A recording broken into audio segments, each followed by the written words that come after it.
பக்தி கிளிட்ஸ் நேயர்களுக்கு வணக்கம். நான் கலைப்பிரியா பழனி. இன்னைக்கு நம்ம கூட யார் இருக்காங்க அப்படின்னு சொன்னா திருச்செந்தூர் சௌகார்த்திகா சுவாமிநாதன் மேம் தான் இருக்காங்க. வணக்கம் மேம். வணக்கம். எப்படி இருக்கீங்க? சூப்பரா இருக்கேன். நீங்க எப்படி இருக்கீங்க? நல்லா இருக்கேன் மேம். குரு பயிற்சி வந்தாச்சு. எல்லா மக்களும் குரு கொட்டி கொடுக்க போறாரு அப்படிங்கிற சந்தோஷத்துல இருக்காங்க. இந்த குரு பயிற்சி பொதுவா எப்படி இருக்கு? குரு பயிற்சி பொறுத்த வரைக்கும் எப்பவுமே எல்லாத்துக்குமே அதீதமான நல்ல விஷயங்கள் தான் நடக்கும். கண்டிப்பா. சனி பயிற்சி மாதிரி ஒரு பயமோ ஒரு அச்சுறுத்தலோ எந்த ராசினருக்கும் அந்த அளவுக்கு இருக்காது. பட் ஸ்டில் சில பேர்த்துக்கு சில விஷயங்கள் கொஞ்சம் டஃபன் ஆகலாம். ஆனா குருவை பொறுத்த வரைக்கும் அவர் எல்லாத்துக்குமே நல்லதுதான் செய்வாரு. கண்டிப்பா. கெட்டதுன்றது ஒரு விஷயம் அவங்களை பொறுத்த வரைக்கும் நடக்காது. ஏன்னா அவங்க ஒரு சுப கிரகம். ஜூன் 2ஆம் தேதி அவங்க வந்து மிதுன ராசியில இருந்து கடகராசிக்கு அவங்க பெயர்றாங்க. சோ கடகராசி வந்து குரு உச்சம் பெறுகிற ஒரு வீடு. சோ ஒரு ஃபுல் எஃபெக்ட்ல அவங்களோட பலன் வந்து இந்த தடவை இருக்கும். அடுத்ததா கும்பராசிக்காரர்களுக்கு இந்த குரு பயிற்சி காலகட்டத்துல குழந்தை பாக்கியம் கிடைக்குமா மேம்? கண்டிப்பா ஒரு ஆண் வாரிசு உண்டாகிறதுக்கான வாய்ப்புகள் இருக்கு. சோ பொதுவாவே நான் வந்து பெண்ணும் வாரிசு தான் நான் சொல்லுவேன். கண்டிப்பா. So that's a controversial topic to go. But ஒரு குழந்தை வரம் இந்த காலகட்டத்துல கண்டிப்பா இருக்கு. அதே மாதிரி புது வாகனம் வாங்குறது, சொத்துக்கள் கண்டிப்பா நிலமோ இல்ல வீடோ வாங்குறதுக்கான வாய்ப்புகள், கட்டுறதுக்கான வாய்ப்புகள் அதிகமா இருக்கு. கண்டிப்பா. சோ இது வந்து ஒரு ப்ராப்பர்ட்டி அக்வயரிங் பீரியட். இந்த காலகட்டத்தை இவங்க பாசிட்டிவா யூஸ் பண்ணிக்கிட்டாங்கன்னா நல்லா இருக்கும். கண்டிப்பா.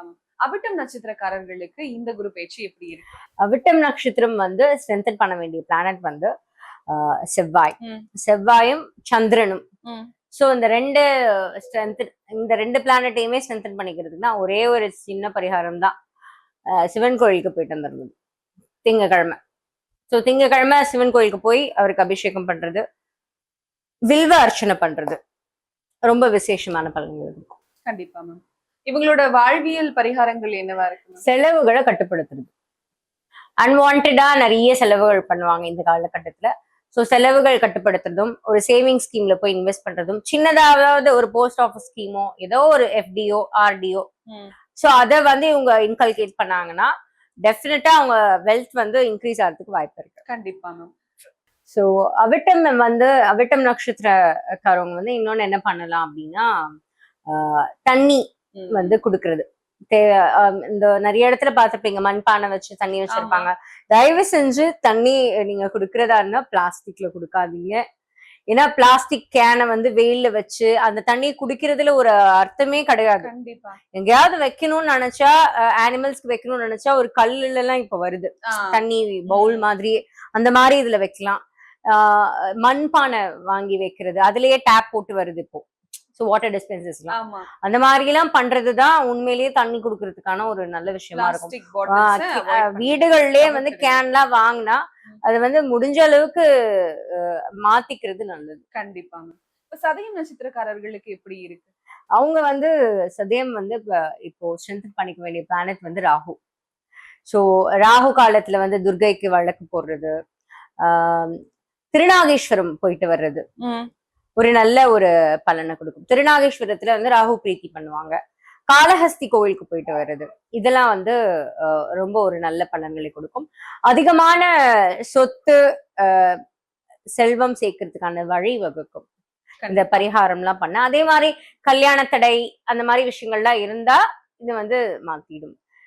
கண்டிப்பா மேம். இவங்களுக்கான வாழ்வியல் பரிகாரங்கள் என்னவா இருக்கு? தனிமையில இருக்கிறத தவிர்க்கணும். Avoid isolation. இந்த தனியா இருக்கும்போது ரொம்ப பல சிந்தனைகள் ஓடும். அதனால தேவையில்லாத டிஸ்ட்ராக்ஷன்ஸ் வரும், டிப்ரெஷன் வரும். அதை வந்து தவிர்த்துக்கணும். ஸோ தனிமையில இருந்து ஒரு ஃபேமிலியோட டைம் ஸ்பெண்ட் பண்றது, ஃப்ரெண்டோட டைம் ஸ்பெண்ட் பண்றது, இந்த மாதிரி விஷயங்கள்லாம் பண்ணணும். அதே மாதிரி டெக்னாலஜியை சரியான முறையில பயன்படுத்துறது, இப்ப சோசியல் மீடியாவை கரெக்டா பயன்படுத்துறது, அதெல்லாமே பண்ணாலே அவங்க பிசினஸ் பண்ணிட்டு இருந்தாங்கன்னா வியாபாரம் வந்து ரொம்ப நல்ல வளர்ச்சி பாதையில போறதுக்கான இது. கண்டிப்பா மேம். அடுத்ததா பூரட்டாதி நட்சத்திரம், இவங்களுக்கு இந்த குரு பயிற்சி எப்படி இருக்கு?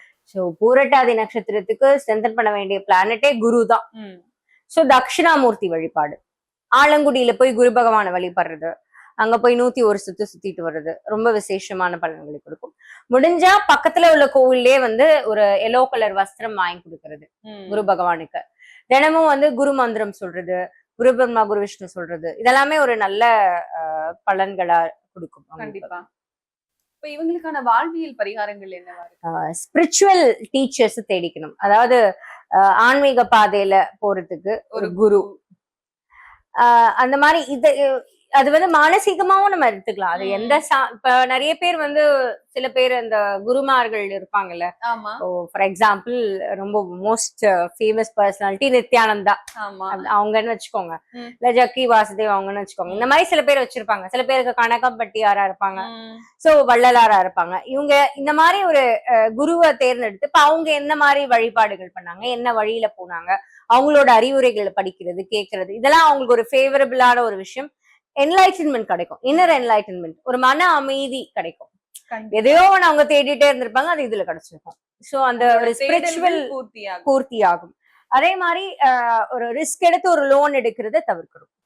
அதை அவாய்ட் பண்ணிட்டாலே இந்த காலகட்டம் ரொம்ப விசேஷமா இருக்கும். குரு பயிற்சி மட்டும் இல்ல, இந்த வருடம் முழுக்க உங்களுக்கு சுபிக்ஷமா இருக்கும். All the very best.